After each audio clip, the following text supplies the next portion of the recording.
Hey class, I thought considering what we're going through this week that I might as well pull out a couple wood samples that I had from around the shop just to give you something to look at, something to kind of, you know, illustrate the different types of woods available that you might come across and eventually possibly utilize for gun stocks. I also wanted to highlight some of the differences, some of the attributes between tropical woods and native woods, and just kind of show you what everything looked like. So this first sample here, this is one of my favorites. This is a tropical wood. It's called Bacote. You can see it has got a really beautiful grain to it. It's a great looking wood. It is a pleasure to work with. It's got a pretty high specific gravity, so it's pretty tough.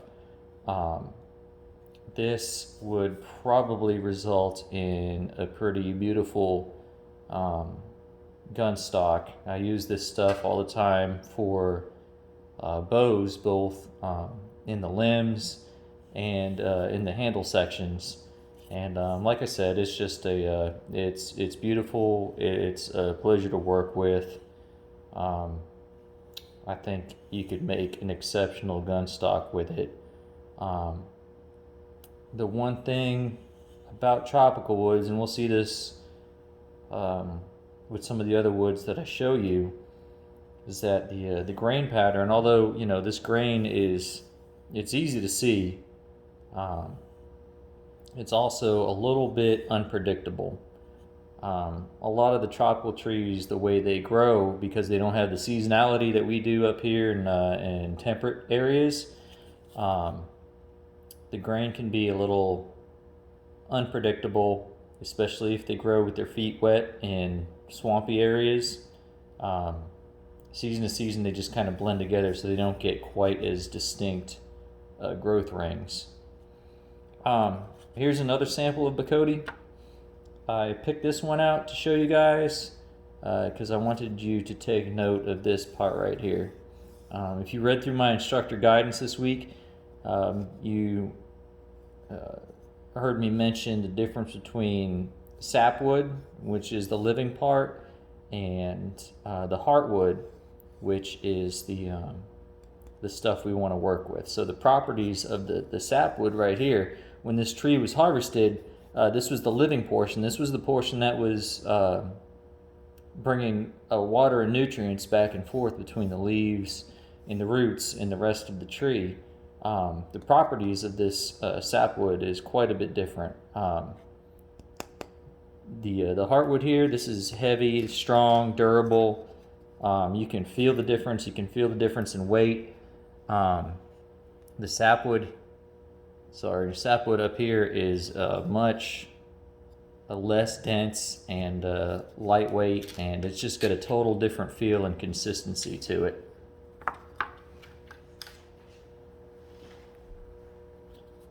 This right here, you see mentioned in the text. This is cherry. I actually harvested this cherry tree myself here in Florida. I love working with cherry. It is absolutely beautiful finished. I'll show you some finished examples in some handles that I've made further on in the class. Mostly it's pretty straight grained. It's got exceptional finishing qualities. It is easy to work with. I mean, the shavings come off really easy and predictably. It's an absolute pleasure, and it comes out really, really beautiful, almost like a sort of a red-orange type finished color with a little bit of depth to it. This next sample I have here, this is one of my favorite tropical woods for color. This is called bloodwood. I hope it's coming through on the camera as well as it looks here in person. This is a deep dark red, and it never loses its shade of red, so it's just gorgeous. you know, you might be able to use this for highlighting in a stock or something like that. But it is a tropical wood, and it is porous. You can see the where the pores come through along the wood, and you don't have that distinctive grain pattern either. So it's kind of interlocking. It's a little bit difficult to predict strength areas. So again, I use this as a something to highlight color and stuff, and not so much as something that I depend on structural integrity for. This is some native maple. Again, I harvested this one myself. This has got a little bit of what's called tiger maple to it, and you can see the horizontal shimmering. Some of this right here, that's saw marks. The tiger maple has got this neat rift appearance to it. Once it's finished, those kind of shimmer in the light, and it is another gorgeous wood to work with. Maples get great properties. It's strong. It's good to work with. It's a light wood, so when you finish it, it'll probably need some staining, or you're going to end up with a bright blonde gun stock. But again, it's tremendous native wood to work with.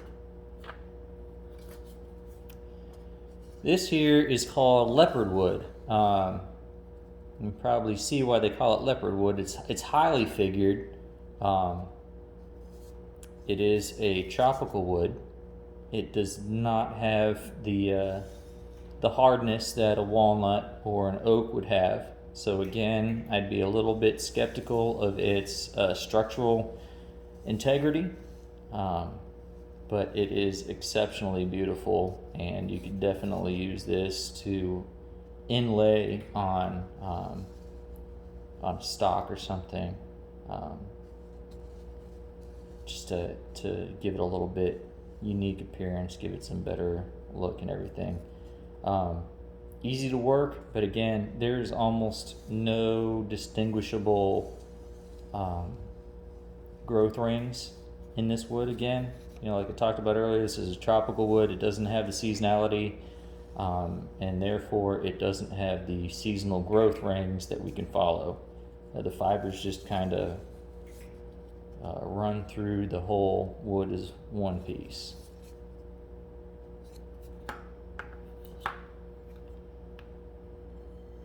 Here is a piece of mahogany.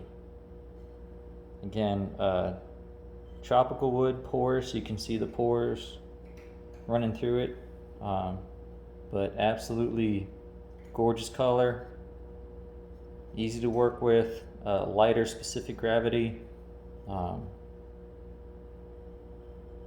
So just another pretty example of a tropical hardwood. Here is another piece of maple. This type of maple has got some unique figuring through here, and I selected this piece because I wanted y'all to be aware of it. When you see figured maple like this with the darker colors, I mean, some of the colors are pretty spectacular, and I've got some handles that I can show you where it's almost just black lightning lines going through the wood. It's really neat looking stuff, but this is caused by a fungal infection in the tree.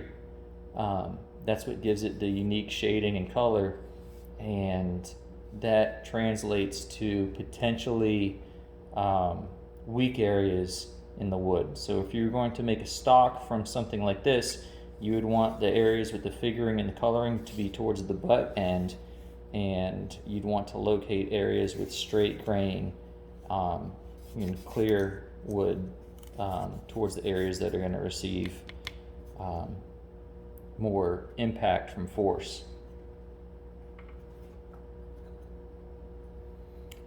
This is modern black walnut.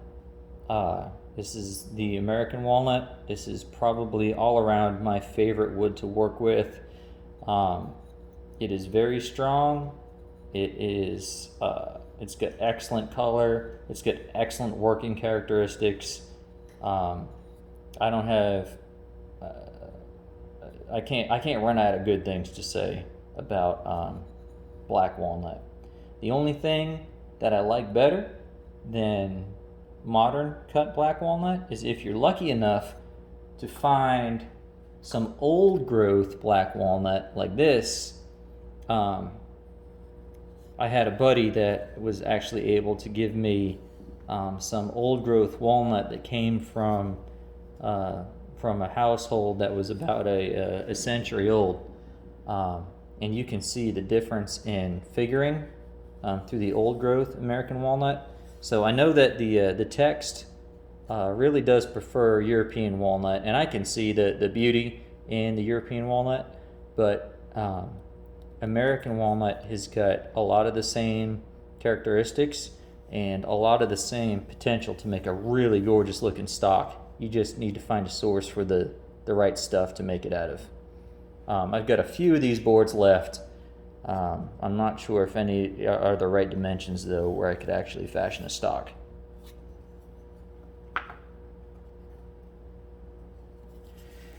This here is a native Florida swamp wood that I harvested myself. This is called ironwood or hornbeam. I wanted to show you this piece for two reasons. One is the area where there's been some fungal attack in the wood, and like I said, with the maple, anytime you get some damage or anything, it can make some pretty unique looking shading in the wood around it. But keep in mind, that's a sign of a weak spot, so watch out for them. If you see colors like that showing in a stock, especially if it's in an area where you think that it might be an area that's going to sustain some force or some pressure, might want to rethink your choice. The other reason why I wanted to show you this is, and we'll get into this in more detail later in the course, but you can clearly see the fibers of the wood running through this, from root to trunk, perfectly straight. This is what gives wood its strength. So, easy example to see the fibers here.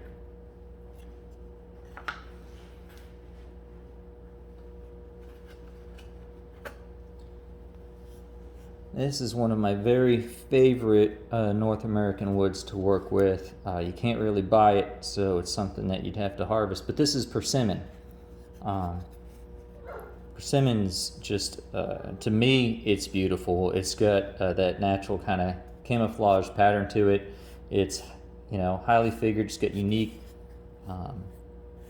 marks in it, unique grain patterns, and it's very, very strong. It's got a very high specific gravity, I think somewhere around 0.75, so it's very hard, very strong. In fact, in history, they used to make everything from golf clubs to axles for wagons out of persimmon, just because this stuff is so strong and durable. So, for me, if you could find a persimmon tree with the right dimensions where you could actually make a stock from it, it'd be an excellent choice. I love working with persimmon.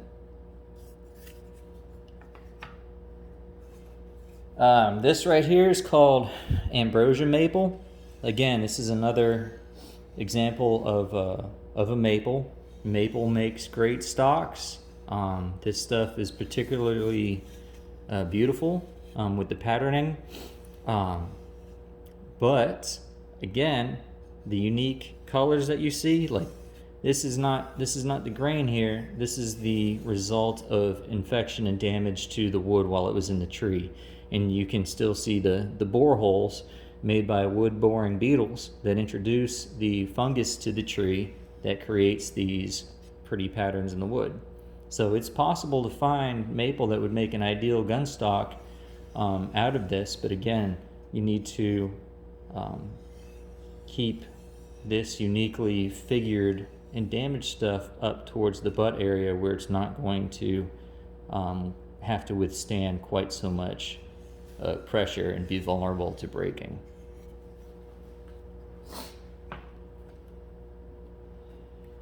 And this last bit I wanted to share is called Catalox, or Mexican ebony.